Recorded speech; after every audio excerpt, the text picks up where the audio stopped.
George, you made the statement about kids in Africa who held themselves with dignity even though they were poor, like they didn't know they were poor. I remember one time you made the statement, I didn't know I was poor until I got to Villanova. Right. I didn't know that I was poor. I didn't know that I was segregated against. At the time I grew up in Washington, D.C., the city was totally segregated, but it was probably at least 75% black. And so I grew up in a closed environment. I probably never went more than a half an hour away from the front steps of where we lived and that. And so you saw the same people every day. You lived in the same environment. I came in contact very seldom with whites and never had any interaction with them. It was a funny thing at that time in Georgetown. Today, some people think that Georgetown's an all-black school because they had so many black basketball players and that. But when I was growing up in D.C., if you were black, you better not be caught over in Georgetown.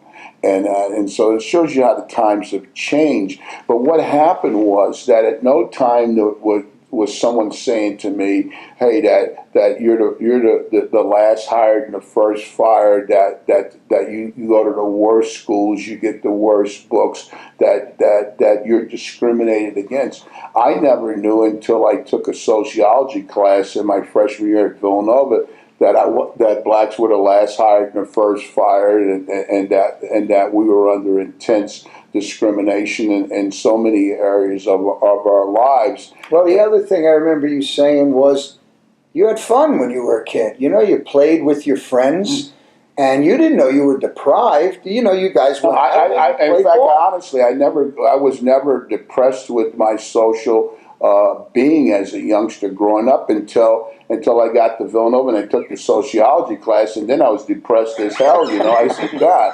And you know, it wasn't something that we sat around talking about. We never felt, my parents never taught us to feel sorry for whatever inequities and injustice that were being perpetrated upon blacks. We just had we lived in an environment where we tried to make the best of the environment, and we really lived in a community unlike communities today, where everybody looked after each other. After dark, you were never allowed to leave from in front of the house and go anywhere. And if you strayed off somewhere, like Mrs. Jenkins might say, "George, you better get your behind on back up there. You know your mama don't want you down there." But everybody looked out for everybody. Everybody had everybody else's back. Hell, today, most of us couldn't tell you the people who live 4 houses down from us.